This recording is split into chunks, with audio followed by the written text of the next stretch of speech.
Get started in the new boardroom, our first ITALK meeting in the new boardroom. Okay, before we get started, I would like to ask our interpreter to walk through how to access our interpretation services for today's meeting. Please proceed. Morning, announcement from the interpreter. To use the interpretation feature, please scroll to the bottom of the Zoom screen where the meeting scrolls are. Click on the interpretation icon, the world, and select English as your language. If you are joining through Zoom, mobile app, cell phone, tablet, etc., please press the ellipsis, 3 dots, then interpretation, and then choose your language. Finally, click on mute or original audio to not hear the original Spanish in the background. Headsets are available for interpretation. If you are in the meeting room, please check out a headset from the receptionist in the lobby. Buenos días, aviso por parte del intérprete. Para hacer el uso de interpretación, favor de desplazarse a la parte inferior de la pantalla de Zoom, donde aparecen los controles. Haga clic en el icono de interpretación, globo terráqueo, y seleccione Spanish, español. Si está utilizando la aplicación móvil de Zoom, celular, tableta, etc., presione los puntos suspensivos, 3 puntos, luego interpretación, y luego el idioma. Si no desea escuchar el audio original en inglés, en el fondo, por favor, seleccione Mute Original Audio, silenciar audio original. Contamos con auriculares para el servicio de interpretación si se encuentra en la sala de la reunión. Favor de pedir los auriculares con la recepcionista en el vestíbulo. Gracias. Thank you. Thank you. And at this time, I would like to take a moment to acknowledge the land that we call home. The tribal nations of the San Diego region has historically faced injustices. We acknowledge the harmony that existed between the land, nature, and its original peoples who have since endured displacement, persecution, and systematic oppression. We pay our respect to the unceded territory and homelands of the 18 tribal nations in our region, the most in any county in the United States, from our cultural groups, the Kumeyaay, the Guiano, Louisiano, Cupeño, and Kawaya. This land has nourished, healed, protected, and embraced them for many generations in a relationship of balance and harmony. As members of SANDAG community, we acknowledge this legacy. We aspire to learn from indigenous traditional knowledge and experience in undoing the injustices of the past. And now at this time, please join me in the Pledge of Allegiance. I pledge allegiance to the flag of the United States of America, to the republic for which it stands, one nation, under God, indivisible, with liberty and justice for all.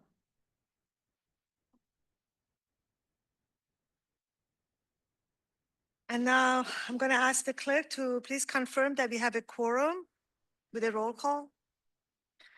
Thank you, Chair. For, Biology Environmental is absent. For CEO Private Sector, Sunny House. For Contractor Construction, Jacqueline Appleton Dean. Here.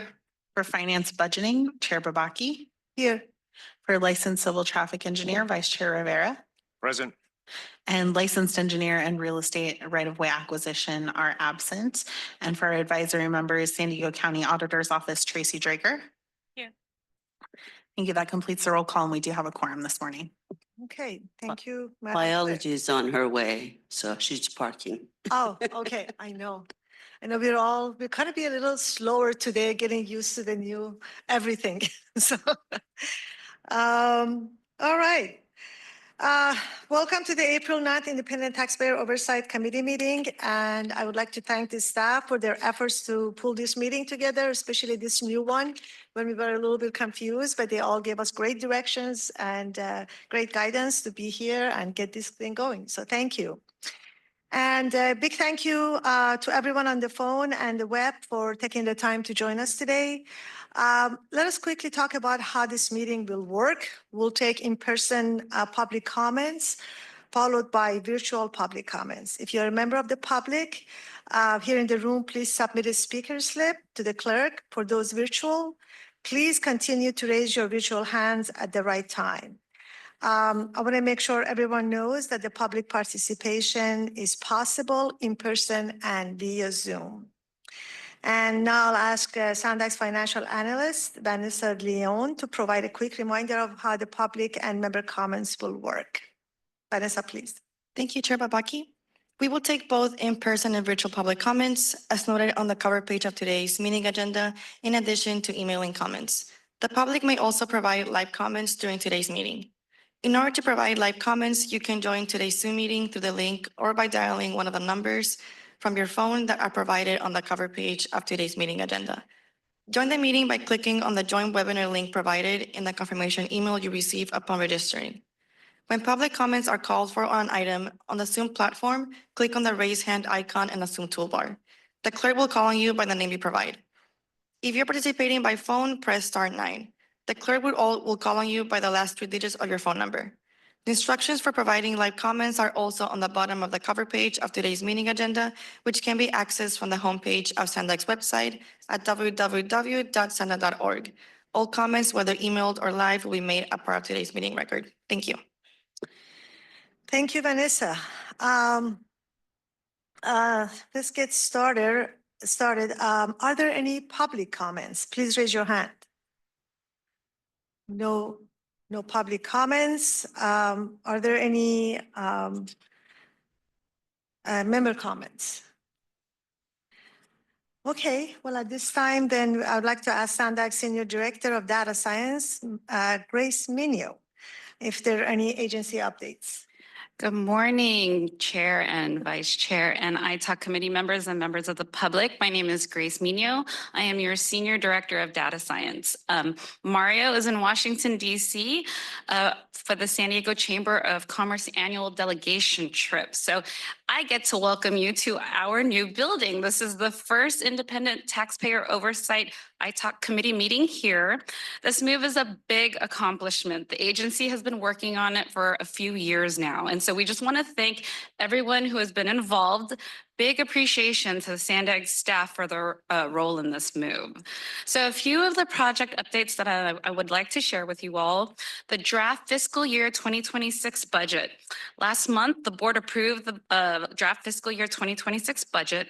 This draft budget focuses on the fundamentals and strategic spending. It's important we submit the budget on time to continue to receive funding. The budget will be an evolving conversation as we continue to see what changes may happen with federal funding and other considerations. We're expecting to bring the final budget to the Board of Directors in May, but anticipate additional amendments once we know more.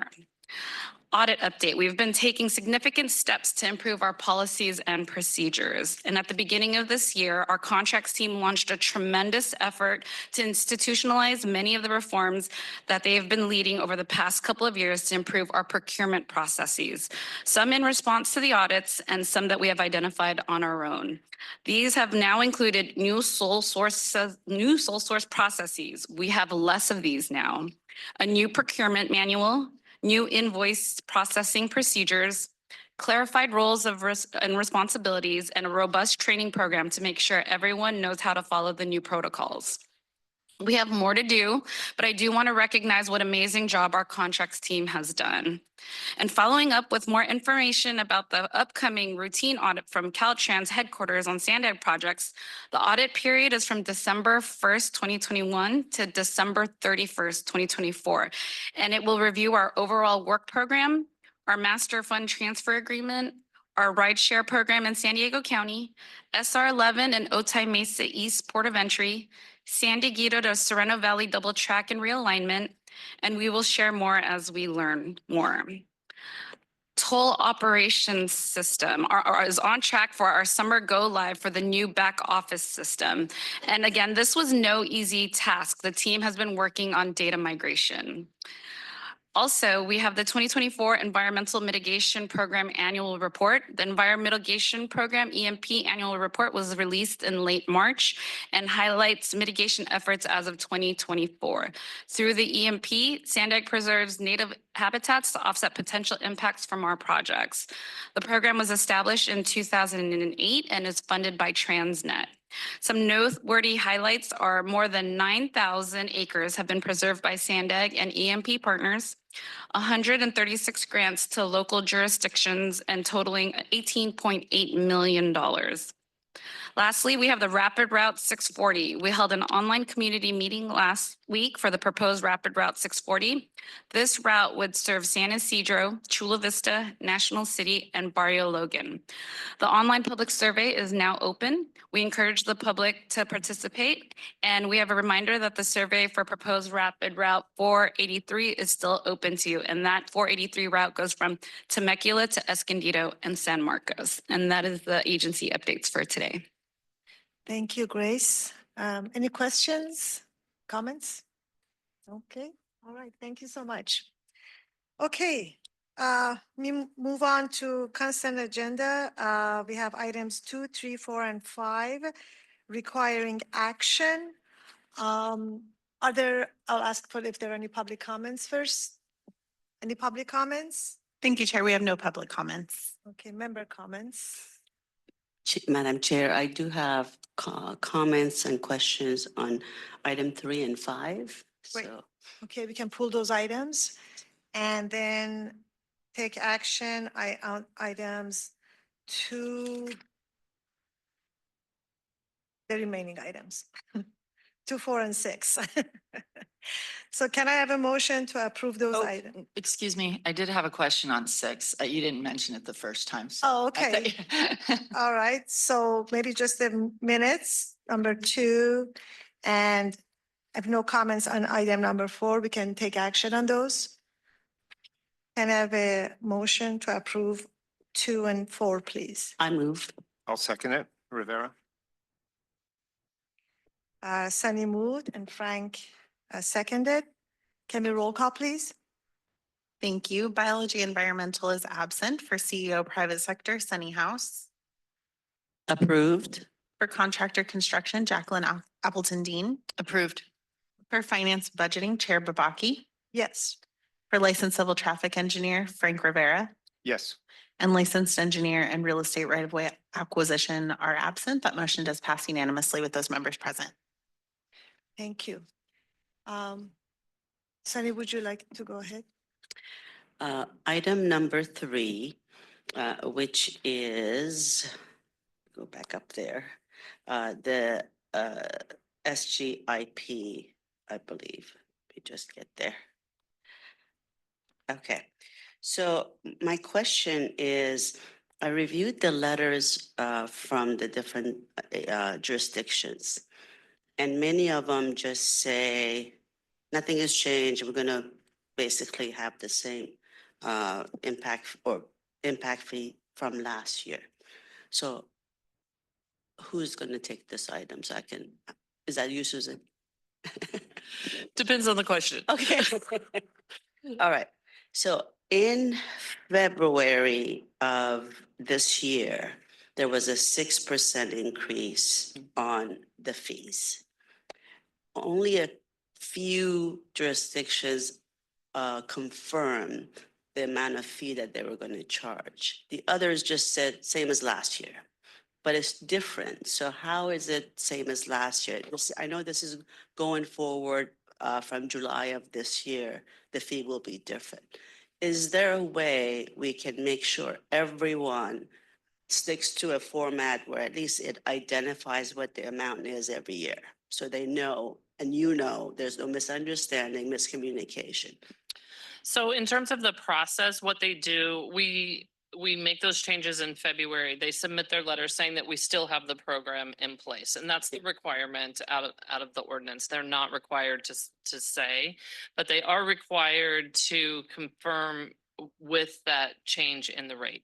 So it is implied that they will be doing that, but if that's something that you want in future years for them to specifically state, we can ask for them to include that in their letter. But at this point, all they need to do is say that the RTC, we continue to have an RTCIP, and then that is confirmed through a fiscal audit, what rate they are charging. Yeah, I think this is an opportunity to get a confirmation that everyone is aware of the new fees.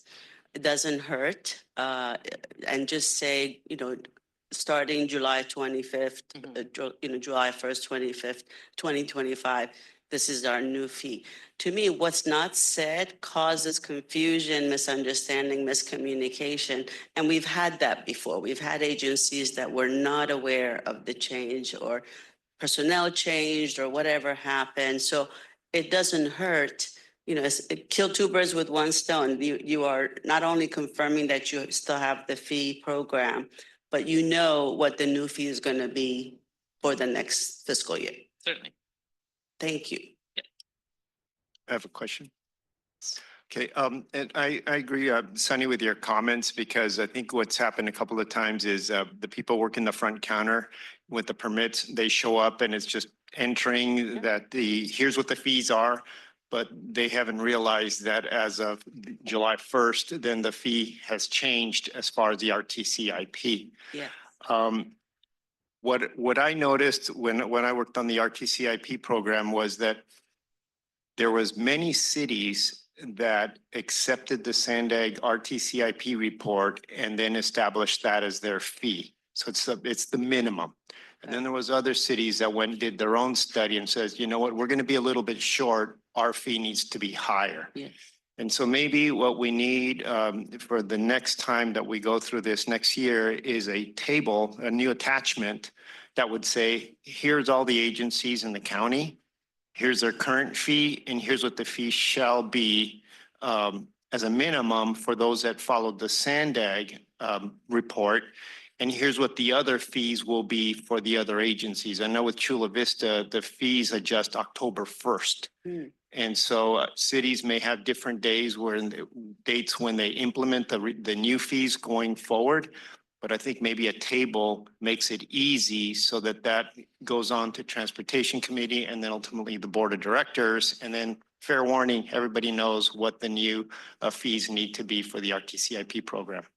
I think that's a valid comment because you come from the city and you have those experiences. Right. The more information is provided, the clearer it is for everybody. And then that hopefully is communicated to the front desk as well. But I think at least confirming the number, the amount, or the table would be helpful. I do see some cities go further and they actually really, like Chula Vista does a bigger, a better or a more detailed letter than some of the others. And I know we want to make it simple because this is one of those things everybody's got to have to do. But if you create a template, maybe that would be helpful for them to know what exactly to put in. Thank you, Susan. Thanks. Great comment. Yes. And you had another one, Mad, as well? Yes. So number 5, which is the, let's see, that's the goals. I know you've incorporated the items, the comments from last meeting. The only thing is, based on Jacqueline's comment last time, I thought the table was going to be updated with new activities. But I don't see the first item, the cities coming in or jurisdictions coming in updated. The last one, I think the last update was May of last year. So I'm wondering, we just had City of Escondido last time. Caltrans is a jurisdiction that receives TransNet funds. I know we've had them. We've had several different cities since May of last year. So if you could just please update those would be really helpful. There you are. Hi, Lorraine. That's all I had. And then Jacqueline. Okay. Okay. Jacqueline? Yeah, so on number 6, I'm going through the amendment in the material. I can't seem to locate the why the change was made. I think I can answer that for you. So I was just looking, and the reason for the change, sorry, just lost it for a moment there, is we're swapping out the 3 million of LPP funding with TransNet major corridors funding in the same amount. And that's because the LPP funding has not yet been allocated by the CTC, as they're not allowing that additional amount of the LPP for this project at this time. Okay, and so Somewhere in this documentation I know that that's, maybe not everybody will get all of the acronyms, but I think it's important to put, why the changes are occurring. Sure. I'll make sure that we do that next time. Thanks. Okay. Is that all the comments? Okay, I guess we also need to take action. If everything okay, then we can take action on items 3, 5, and 6 with a motion to approve those items. I'll make a motion for item number 3, that it includes that attachment. I don't know if SANDAG staff can do that attachment we discussed for the TC meeting and the Board of Directors meeting, but if not, maybe for next year. So I'd like to make a motion to approve items 3, items 5, and number 6. Rivera. I second. Okay. Frank making a motion and Jacqueline second. Can we have a roll call, please? Thank you. For biology environmental, And just for clarification, there's some, for the Form 700, so I don't think I can vote. I think that, There's some clerical so I'll issues. abstain. Yeah, okay. Thank you, but thank you for being here. thank you. For CEO private sector, Sunny House. Approved. For contractor construction, Jacqueline Appleton Dean. Approved. For finance and budgeting, Chair Babaki. Yes. For licensed civil traffic engineer, Vice Chair Rivera. Yes. And licensed engineer and real estate right-of-way acquisition are absent. That motion does pass. Okay.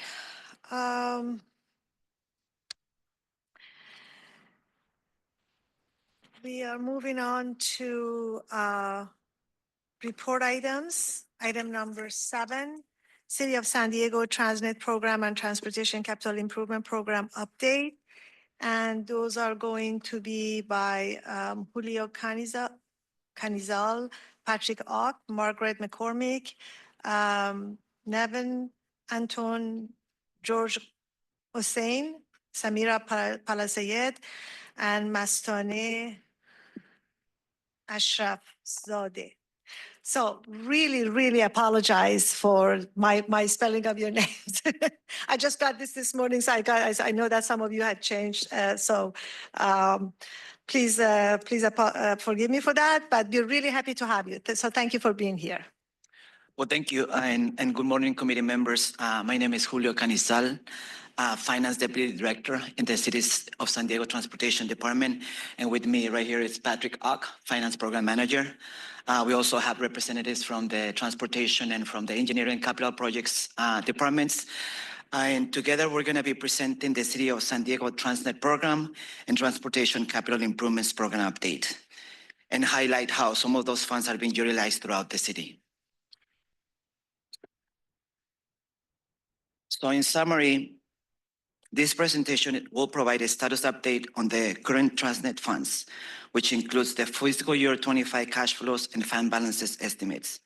Then we will be looking back at fiscal year 24 accomplishments, which includes a look at submitted reimbursements, requests, and TransNet funded projects that completed construction in fiscal year 24. After that, we will look at the current fiscal year's TransNet fund and estimated expenditures. We will look ahead to fiscal year's 26 proposed budget for TransNet and point out some of the budget highlights. So with that, I'm gonna let Patrick provide some of the information. Good morning, committee members and committee president. This first slide here shows an overview of the TransNet cash flows. We have the past 4 fiscal years in actuals, and fiscal year 2025 looks at the estimated cash flows for our TransNet program. At the beginning of the fiscal year, we had a cash balance held at SANDAG of $40.8 million, and we are anticipating to submit drawdowns in an amount of $48.5 million by the end of this fiscal year. That is roughly 105% of the anticipated TransNet revenue of $46.1 million. which would decrease the fund balance at the end of the fiscal year by 6% to $38.4 million. This slide provides an overview of the TransNet cash balances held at SANDAG. The city is one of 19 jurisdictions that receives a portion of the local street and road formula funding. This graph shows how each jurisdiction spends their TransNet allocation by comparing the fiscal year 25 revenue to the cash balance held at SANDAG as of December 31st, 2024. As a reference, a value of 100% would indicate that a fund balance amount equal to the current fiscal year's revenue is held at SANDAG. So as you can see, the city holds the third lowest fund balance at approximately 116% of the current fiscal year's revenue allocation. It is also important to know that our entire fund balance has been fully programmed and budgeted to active projects. So now let's look back at fiscal year 2024 and highlight some of our key accomplishments. In fiscal year 2024, we had an actual TransNet revenue of $47.7 million, and we requested TransNet disbursements in an amount of $47.9 million. The breakdowns you see on the right portion of the slide with $33.5 million for the congestion relief portion of the TransNet budget, $14 million on maintenance, and $0.4 million on the TransNet administration.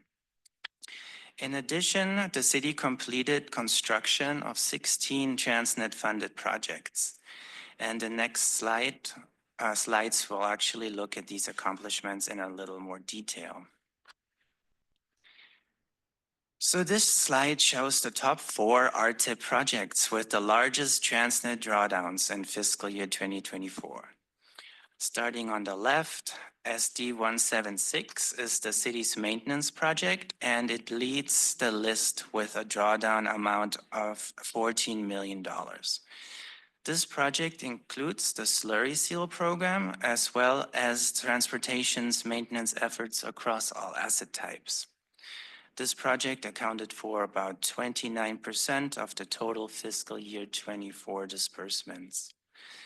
Our second largest spender was SD 96, which is the city street resurfacing and reconstruction project, which totals up to $12 million of drawdowns, and that's about 25% of the total fiscal year 24 disbursements.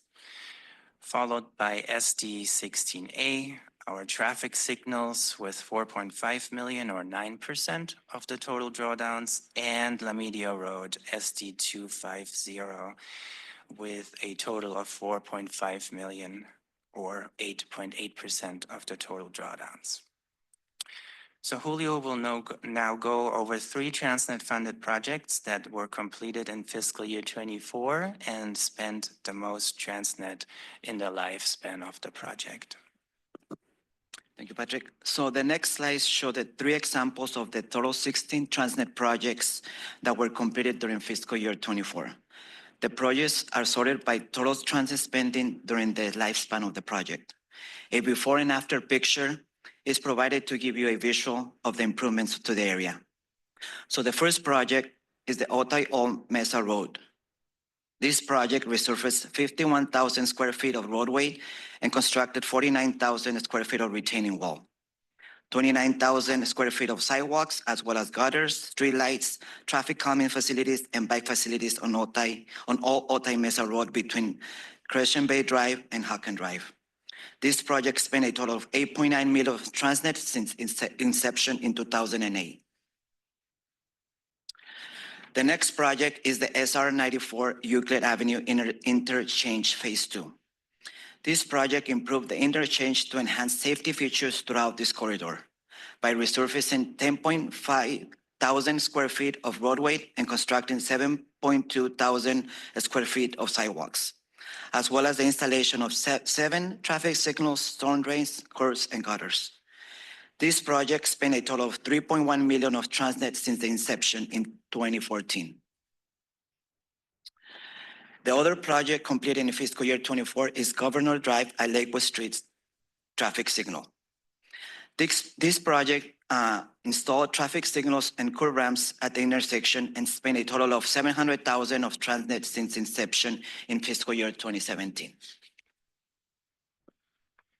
So after looking back to fiscal year 2024, let's have a look at the current fiscal year 2025 TransNet budget. So the current fiscal year's TransNet budget is estimated at $46.1 million, and this slide shows an overview on how it has been budgeted. We budgeted $0.5 million for administration, a total of $31.9 million for congestion relief, which is separated between non-capital $7.4 million and the capital improvements program $24.4 million, which makes up roughly 77% of the total congestion relief funding, as well as the 30% that has to go to maintenance efforts, which is budgeted with $13.7 million.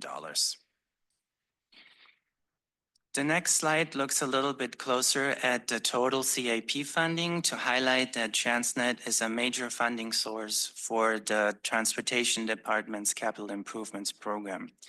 As of December 31st, 2024, our total capital budget was $536 million, and TransNet made up 13% of the entire capital budget. The $69.4 million is made of the new budget that was just mentioned, $24.5 million, as well as carryover budget from 2024 in an amount of $45 million, and that's mostly due encumbrances linked to construction contracts. After looking at the current fiscal year's budget, let's have a look at the current fiscal year's expenditures. We divided on this slide the TransNet expenditures between the CAP expenditures and the remaining portion of the TransNet budget, which includes a portion of the congestion relief, the maintenance, and the administration. So in the CAP up to December 31st of 2024, we have already spent $9.8 million of our TransNet budget, which is roughly 36% of the total estimated expenditures of $27 million that we're anticipating to spend by June 30th. For the remaining portion of the TransNet budget, we have already spent $11.7 million of the anticipated $21.5 million, which is roughly 54%, and we are confident that we meet our projections of $48.5 million at the end of this fiscal year. So now let's take a look at the projects for fiscal year 25. So the city currently has over 128 open active CIP projects that are either fully or partially funded by TransNet. This slide shows the top 4 projects with the highest anticipated TransNet expenditures in fiscal year 25. We're estimated to spend a total of $9.7 million on TransNet funding on these 4 projects alone. That is 20% of the total projected TransNet expenditures for CIP in fiscal year 25. So the first project that we have here, it's the AC Overlay Group 2403 project, which will construct approximately 5.4 miles of overlay, install bike lanes, and replace curb ramps and concrete cross gutters to meet current standards. The project started construction in September of 24 and anticipates to close in fiscal year 26. This fiscal year, the project anticipates to spend $4.1 million of TransNet funding. The next project is the AC Overlay Group 2406, which will construct approximately 2 miles of overlay and install curb ramps and gutters to meet current standards. The project started construction in January 25 and anticipates to close in fiscal year 26. This fiscal year, the project anticipates spending $2.4 million of TransNet spending.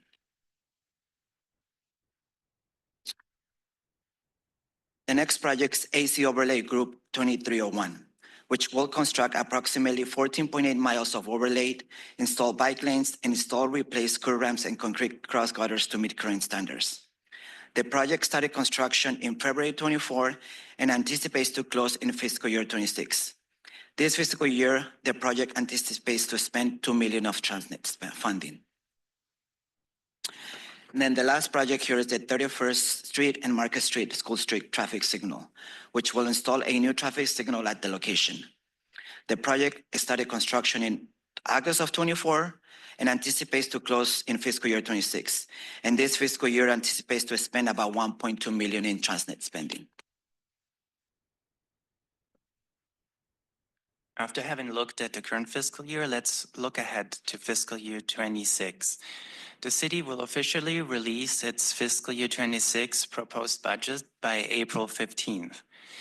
So on this slide, we already have a preview on the proposed TransNet budget for fiscal year 26, which is estimated to be $46.3 million. Following the 30-71% split rule, we are proposing to allocate $13.7 million to maintenance activities. That's mostly street division maintenance operations.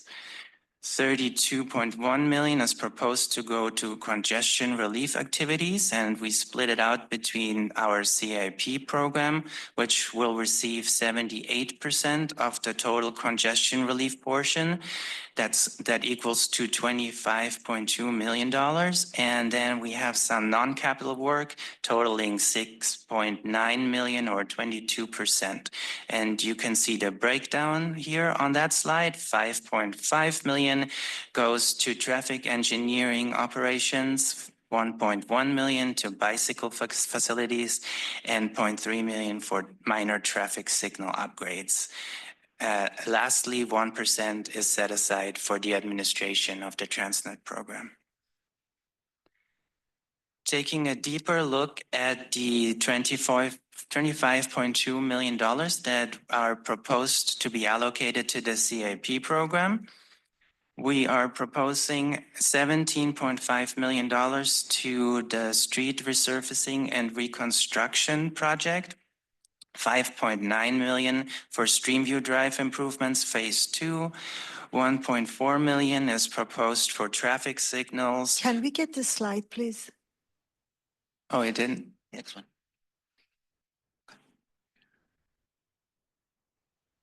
Sorry about that. Okay, thank Pressed you. the wrong button. $0.3 million for new walkways, $40,000 for bicycle facilities, and $29,000 for median improvements. It is worth noting that the funding is allocated based on priorities and estimated expenditures and takes factors like project status, phase, equity, legal compliance, risk to health and safety, and asset condition into account.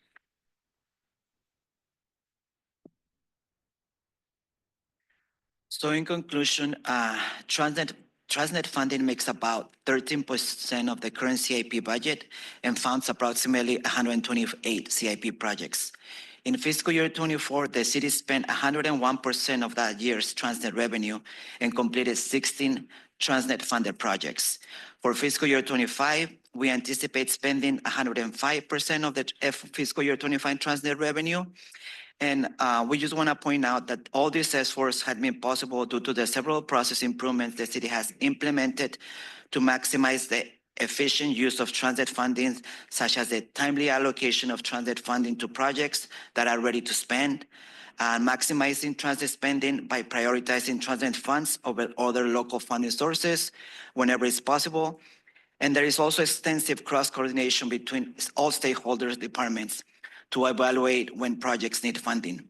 This has significantly reduced instances in which funding is underutilized in projects or projects are delayed for lack of funding.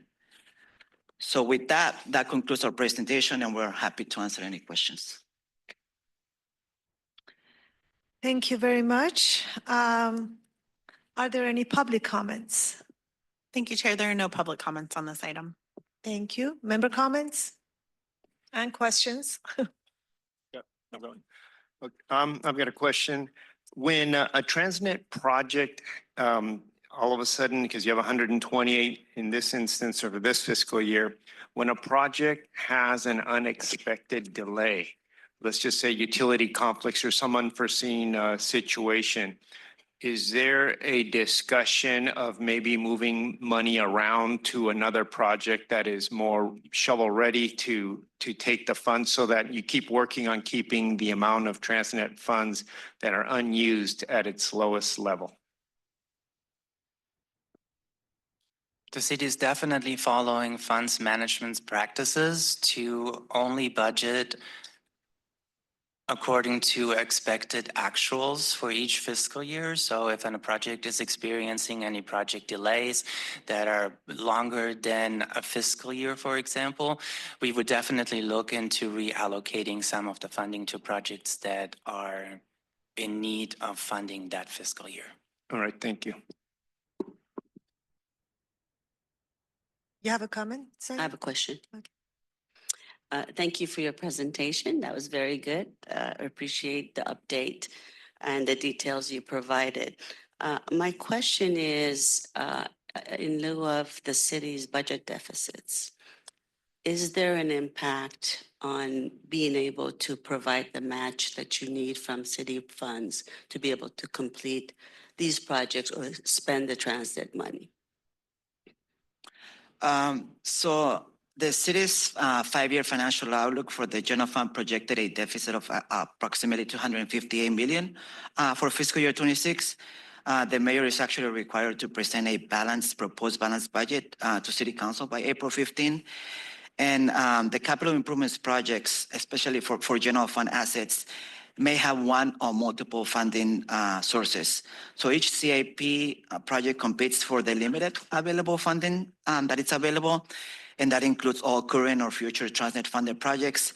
But to assist with prioritizing which projects are funded in any given fiscal year, the city has created Council Policy 800-14, which kind of guides the decision-making process. And to prioritize projects, priority scores, as well as current phase are taken into consideration. As an example, projects with a high priority score that are in construction get priority over projects with a low priority score that are in the planning or design phase. And then to calculate priority scores, factors like Patrick mentioned earlier, legal compliance, risk to health and safety, asset conditions, equity and sustainability are taken into consideration as described in the council policy. Thank you. You were prepared for that question. I have one more question. I know you reported on what your share of the TransNet funds are. Does the city have any grants that comes from the TransNet funds at this point? Any like smart growth or other things, and how are they doing? I don't know if you know the answer yet. Yes, we do. We have also prepared for that answer. Okay. So we have, like one of the previous slides shows, grant funding is actually a very important funding source for our capital improvements program and makes up about 6% of the total funding. Out of those 6%, about 70% are currently federal funds. And like we have mentioned before, a TransNet funded project might have several funding sources in addition to TransNet. So we have currently 12 projects that are TransNet funded and also have federal funding. And according to, what Julio mentioned, priority scores and project phase, we try to manage our funding accordingly to keep projects moving forward. And yes, I hope that answers your question. I will have more Sure. information if you have any follow-up questions. No, that's fine. Are any of your grants, especially federal ones, in jeopardy? Have you had any notification that those are going to be in jeopardy?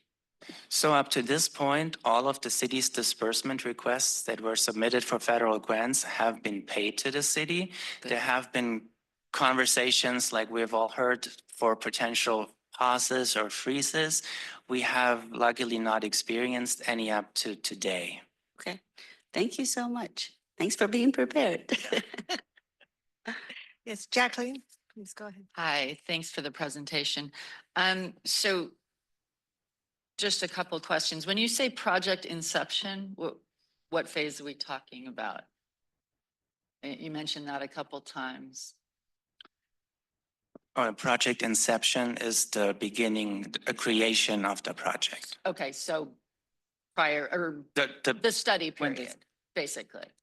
Yeah. Yeah, okay. When the project was That's, created. that's yes. good.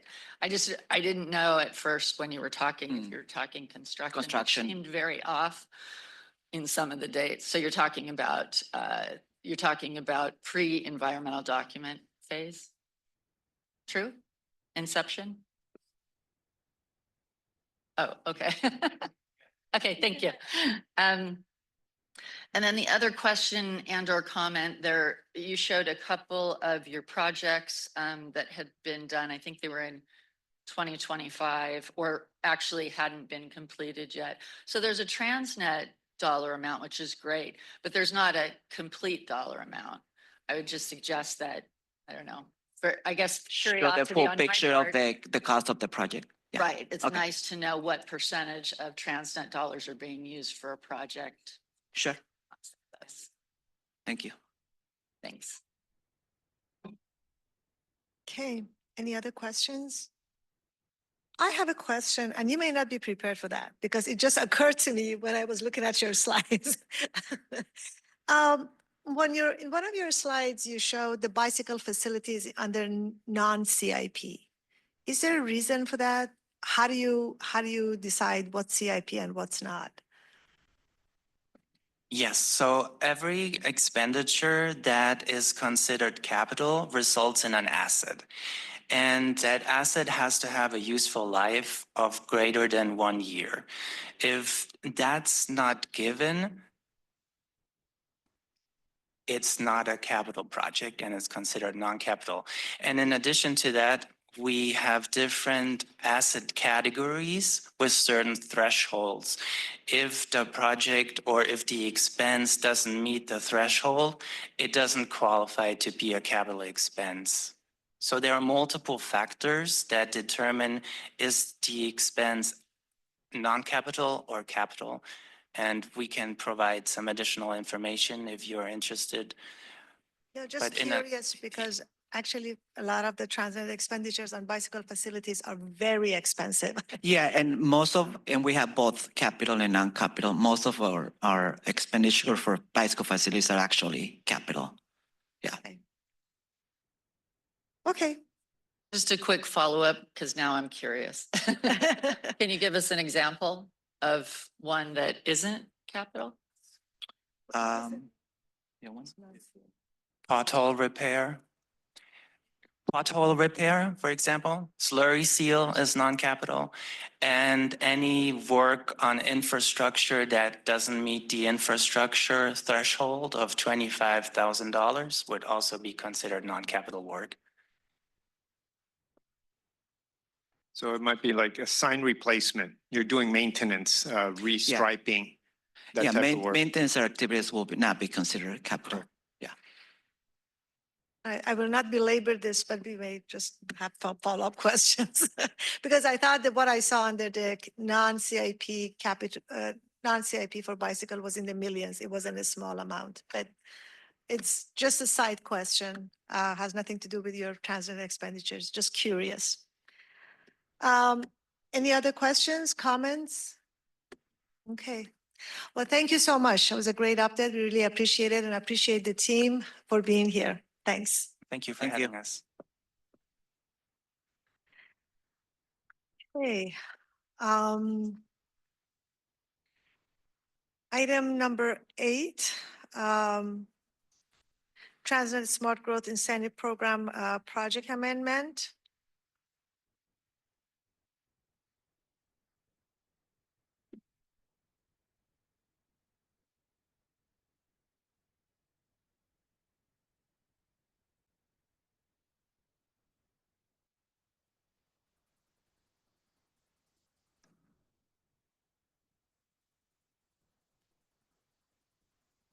Too many buttons on these chairs to finagle with.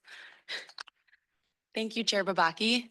Vice Chair, and members of the committee. My name is Goldie Herban. I'm on the grants team here at SANDAG, and today I'm here to present to you a TransNet Smart Growth Incentive Program project amendment. This is requested by the City of Lemon Grove. Before I dive into the amendment, I'm just going to give a quick overview of the Smart Growth Incentive Program. This program provides funding for local transportation projects, such as public infrastructure projects and planning activities that facilitate compact, mixed-use, transit-oriented development and increases housing and transportation choices.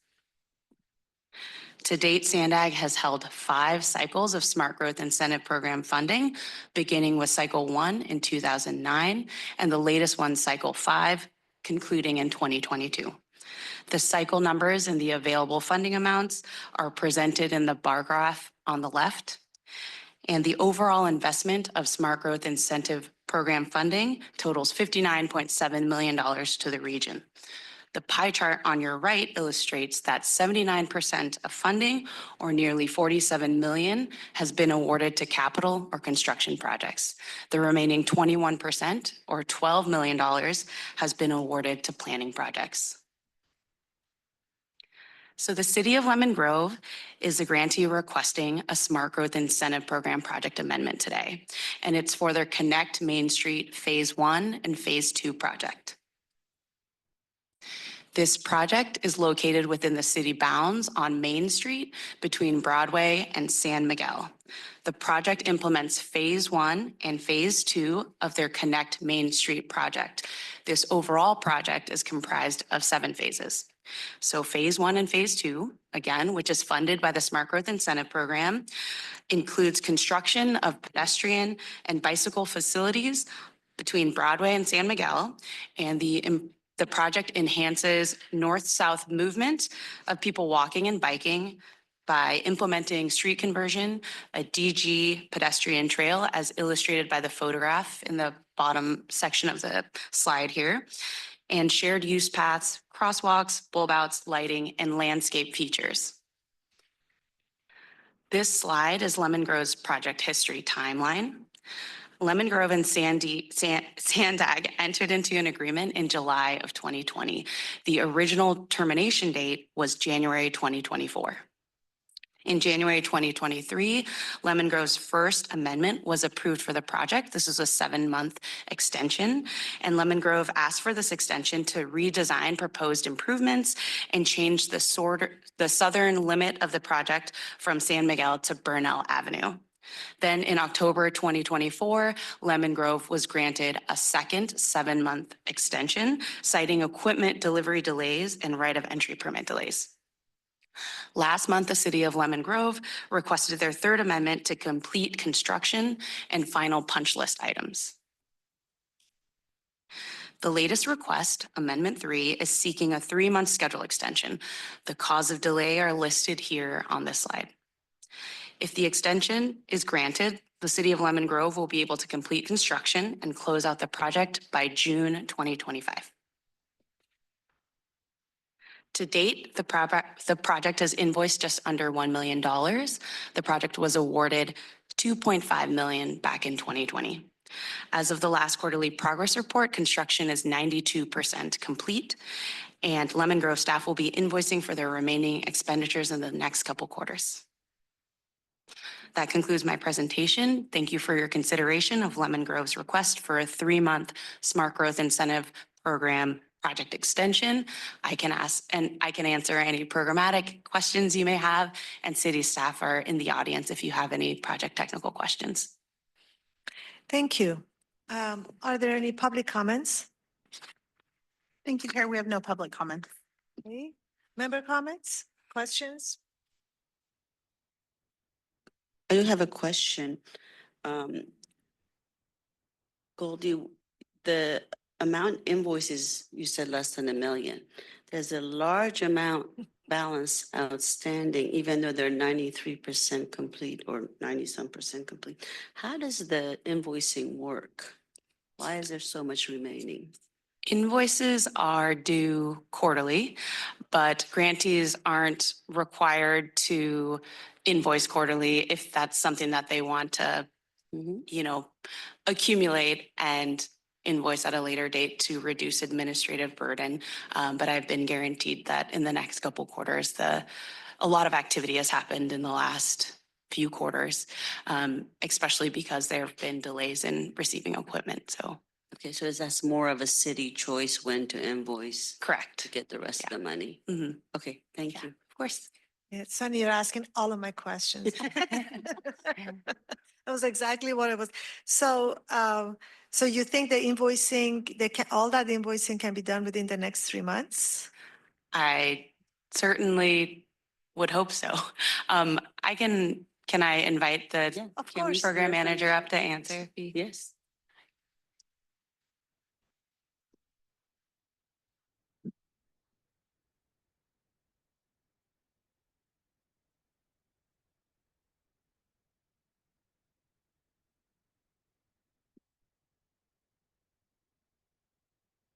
Good morning, Chair, Vice Chair, and members of the ITALK Committee. My name is Izzy Murgi. I'm the Director of Public Works for the City of Lemon Grove. And to answer your question, yes, the project, as was stated, is nearing completion, and most of the invoices, or not most of the invoices, but the majority of the invoices is from our primary contractor. And so we would be able to get those invoices wrapped up in the 3-month extension. Okay. Got a question. Yes. So are there any other local funds with this project, or is it 100% the 2.5 million from SANDAG grant program? I believe there's a local match, but it's relatively insignificant. I want to say $1,000. Oh, okay. Okay. Because yeah, typically on a grant program, you would invoice that first if you can, and then the local funds, you know, at the end, so that you show that you're making progress on the drawdowns for the grant. Yeah. My other comment on that is, initially when the extension was approved, and I guess this is an overall question, Goldie, on the Smart Growth Incentive Program, this is another project where the First Amendment comes in after all the applications were reviewed and ranked and scored against the other applications, that the project limits were reduced and the scope of work was reduced, and then that amendment was approved. But proportionately, the dollars were not reduced. And so that's my concern, is that when applications come in and they tend to be optimistic of here's what we're going to do for the $2.5 million, then some time happens and a project has to get rescoped. And so that's my concern, because I don't think that's fair to the other agencies that have submitted, especially the ones that were just below the cut line, where their project was deemed just not worthy enough this round. So I want to make sure that as we move forward, that we take that into consideration, that when amendments are done and there's a scope reduction, that we really vet that out for the ITALK. Thank you. Okay, more questions. Jacqueline and then Lorraine. Sorry. I was fixated on what Frank was saying. Let's see. What was my question? Oh, my question is, you went over what you would do if you were granted the 3-month extension. What happens if you're not granted the 3-month extension? What's the plan of action?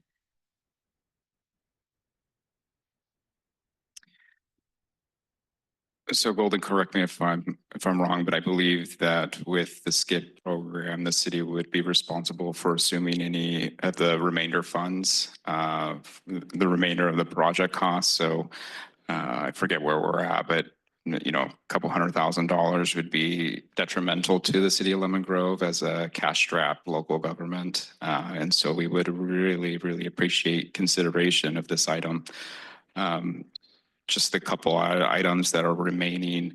We need, or SDG&E needs to install the meters to commission our streetlights. That's one of the remaining items. We need to install some pebble strips and right before the MTS trolley crossing, and install some loops and some minor landscaping items, or the remainder punch list items. So those items are currently being worked on and we'll have this project wrapped up before the 3 months. Okay, and the second question was, are you open to traffic? Is the facility being used currently? Because there's just a few items, it seems. It is. I just want to follow on, Jacqueline. The current project end date is March 20th, 2025. So if the amendment were not to be approved, they would be able to invoice all the way up into that date. And then whatever is left over is, we'll just, yeah. I think that information is good to have in your presentation. Please.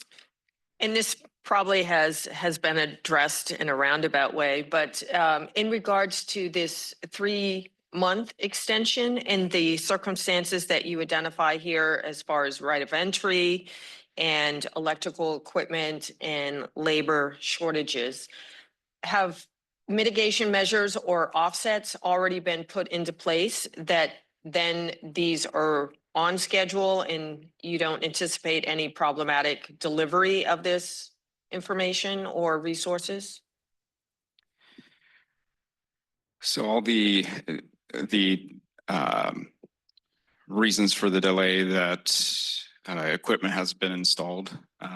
So the streetlights, we took delivery of them. Those were installed a couple weeks ago.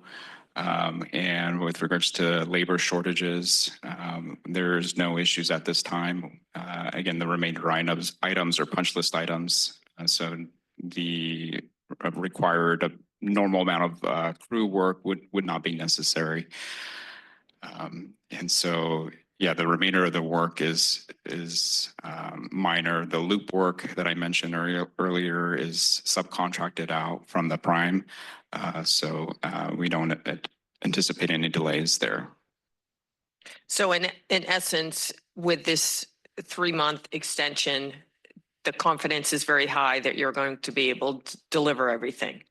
Correct. And one of the primary reasons why we requested the 3-month extension was essentially to wrap up and not only close out the project, but also close out the grant.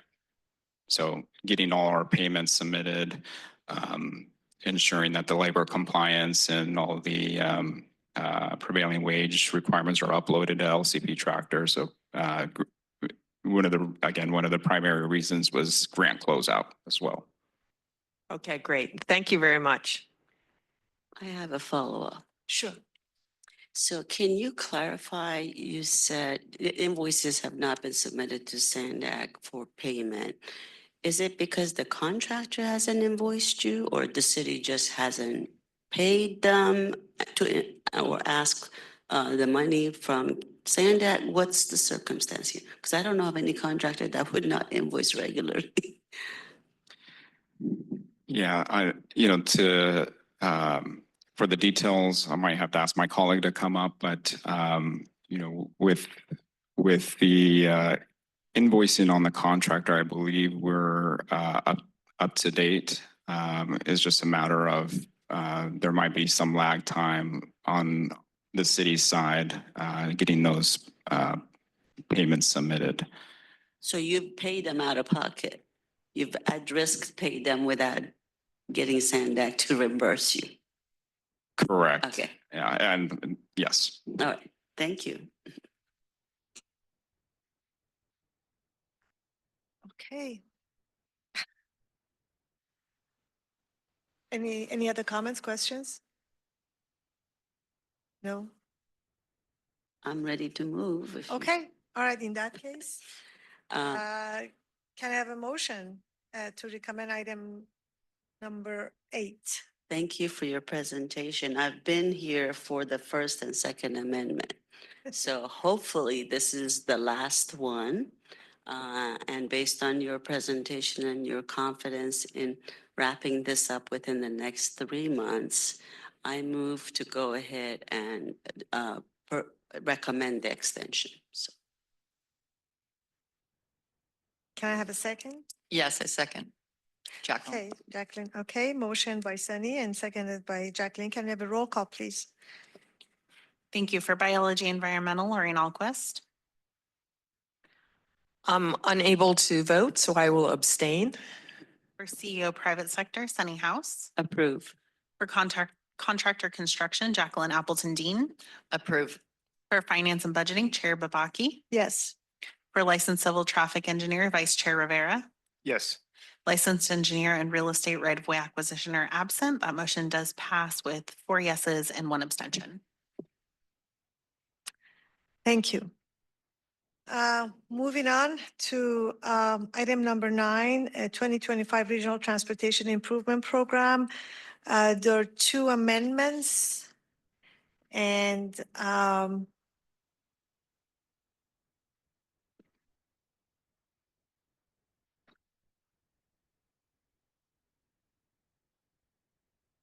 9A and 9B. So we start with 9A.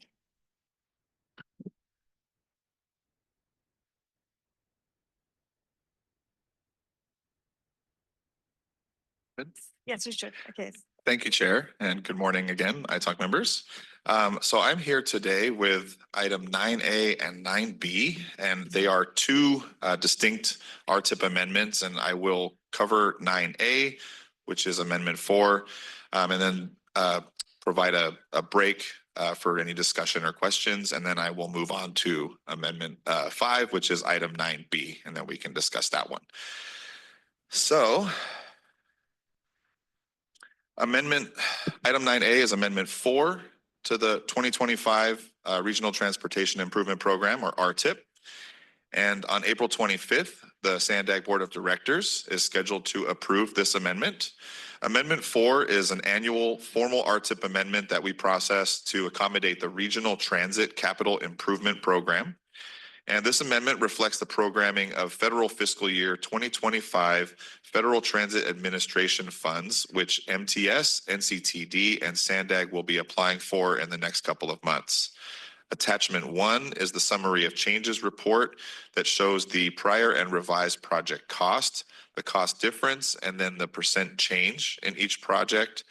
The table has been sorted in descending order by the absolute value of the change in dollars. And as requested previously by this committee, we've also included the column that shows the changes to the TransNet funding on each project, and then a table at the lower portion of that attachment that summarizes with a breakdown by the type of TransNet.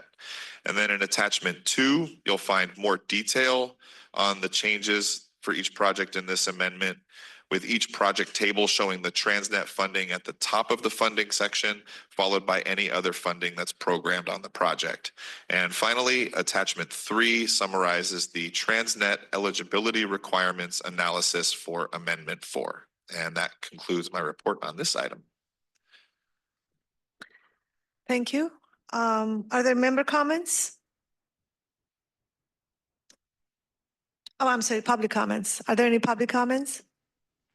Thank you, Chair. We have no public comments. Okay, member comments. Yes, Jacqueline.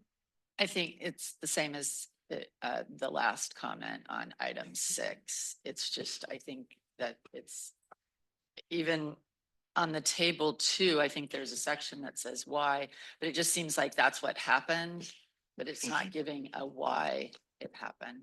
Sure. I'm happy in the next amendment when we come to you in July with the next formal amendment to make sure I elaborate on with more detail on the project changes and more context as to why. Thank you.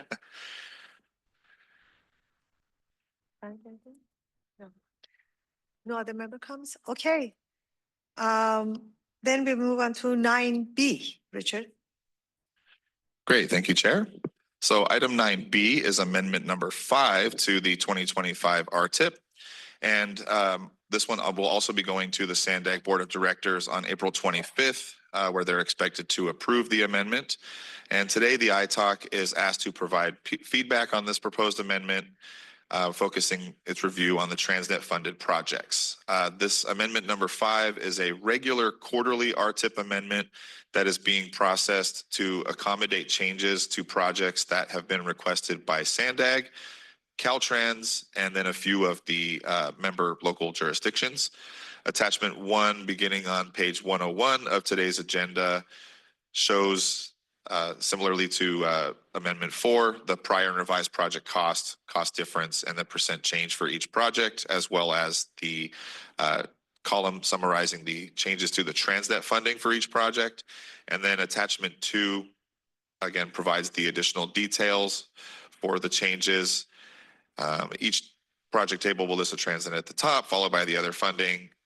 And this table will also show the TransNet subtotals and other funding subtotals to summarize the overall changes between those types of fundings in the previous and current amendments. And then Attachment 3, again, is the TransNet eligibility requirements analysis for Amendment 5. And that concludes my report on this amendment. Thank you, Richard. Are there any public comments? There are no public comments. Thank you. Okay, member comments? No member comment? Yes? Yeah, Lauren has a question. Just, Richard, in regards to the requests from Coastal Commission, is there a laundry list of what those requests have been? I don't personally have the answer to that question. Is there someone else who can answer that? David, the question is in regards to the Bataquitas Lagoon double track projects that had a cost increase, which was approved by the board in May. One of the reasons listed is additional requests from California Coastal Commission. And that was one of the reasons for the cost increase on the Bataquitas Lagoon double track. Do you have a list of what those additional requests from the Coastal Commission was? I do not have a list, but I can get it to you. The Bataquitos Lagoon is it's right there on the coast, right? And we're improving that bridge, but I could get you that information. That would be appreciated, just so that we can kind of track and be aware of what those requests are.